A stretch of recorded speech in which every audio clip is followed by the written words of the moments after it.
Well, there's no known American who's ever been charged for selling seeds, so we wouldn't know that.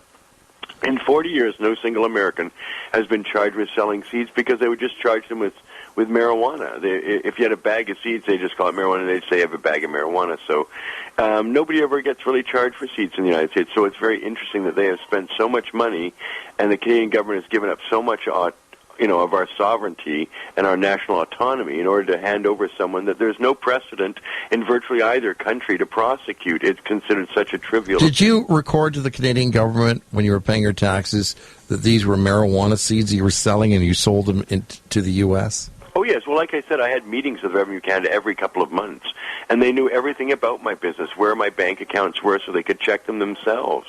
They knew where all my cash flow went, because I told them, well, here's all my money, here's where it all goes, here's where it all happens. I wanted everyone to know how my business worked very transparently, so that I would be treated like a legal entity. And I was by banks, by the Revenue Canada, by the Civil Service, by even Health Canada. Health Canada recommended people buy seeds from me on the internet when they were approached as to how do medical marijuana patients in Canada get the seeds. They said, go on the internet. Marc Emery is a very popular person. You can get them from him.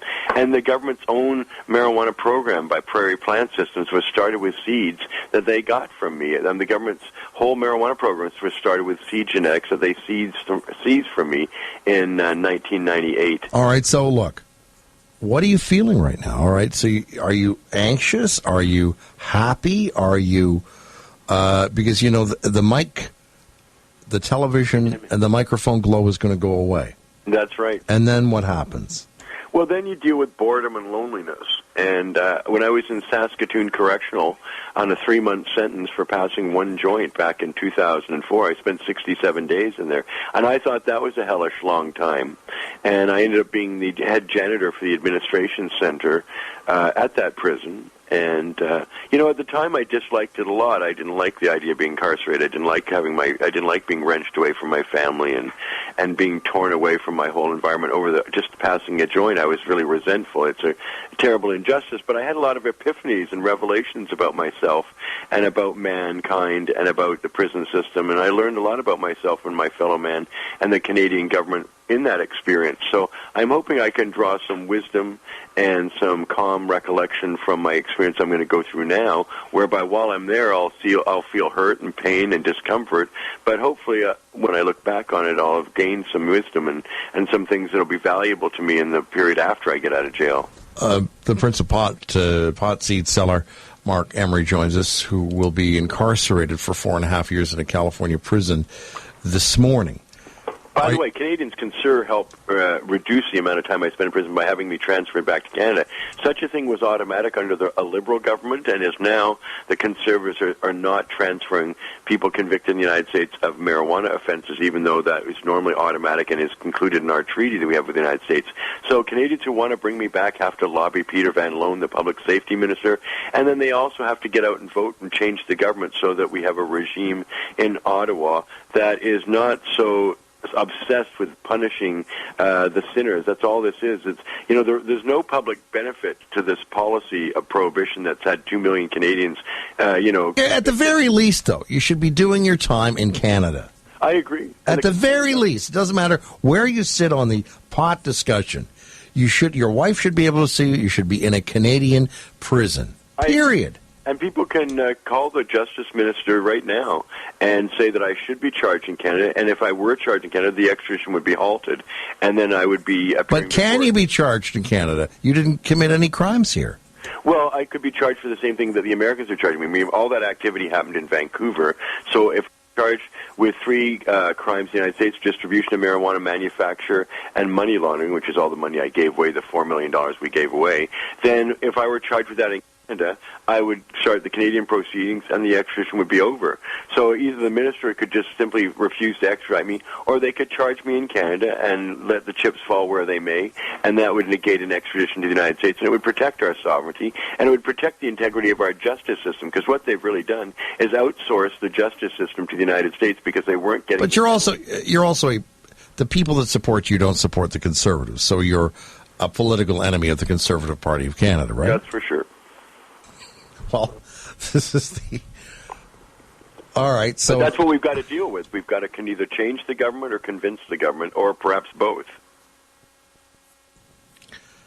When are they flying you to California?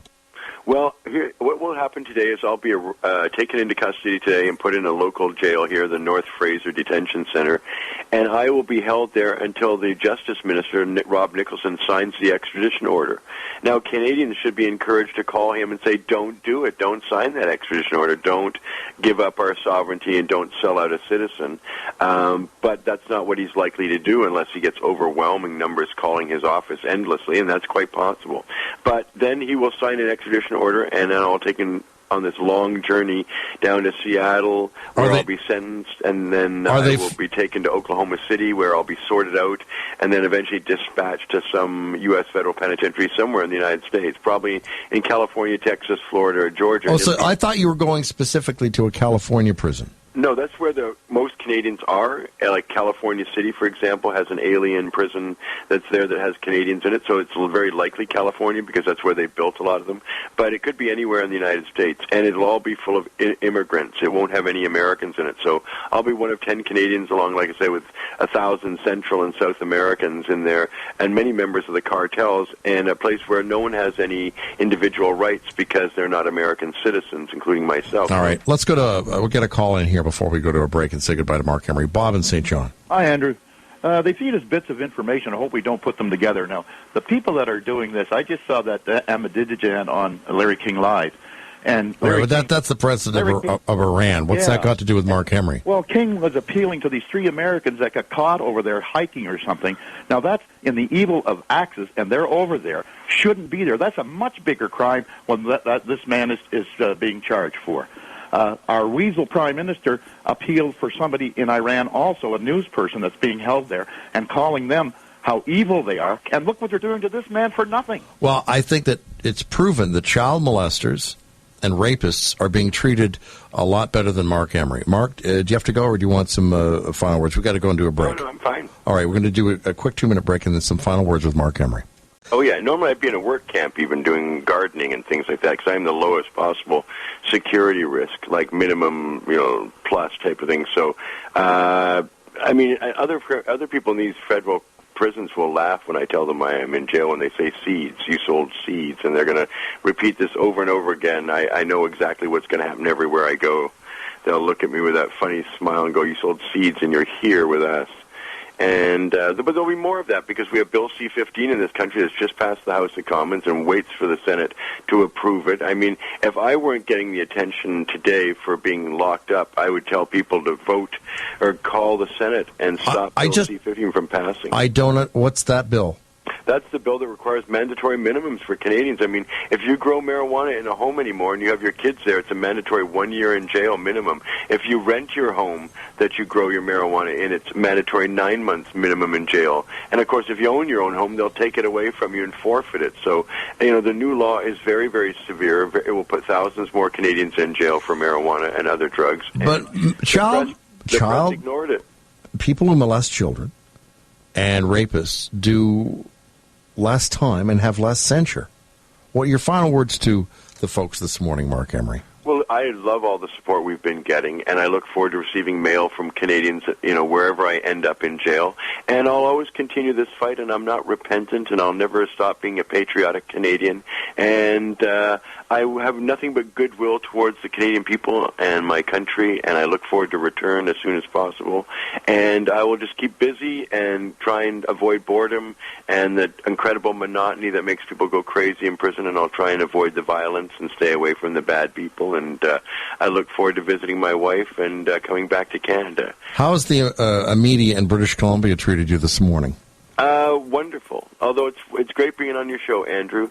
I love the people of Halifax and the Maritimes. On my recent farewell tour, we visited Halifax and St. John's, Newfoundland, and I myself have been arrested in all the Atlantic provinces now for marijuana, my civil disobedience, proudly I may add. So I have nothing but fond feelings for all the people in your audience. Thank you, Marc Emery. I appreciate you joining us. Best of luck. I'll be in touch with your wife so we can know where you are. Yeah, thank you. Thank you. All the best to you. Stay strong. Marc Emery.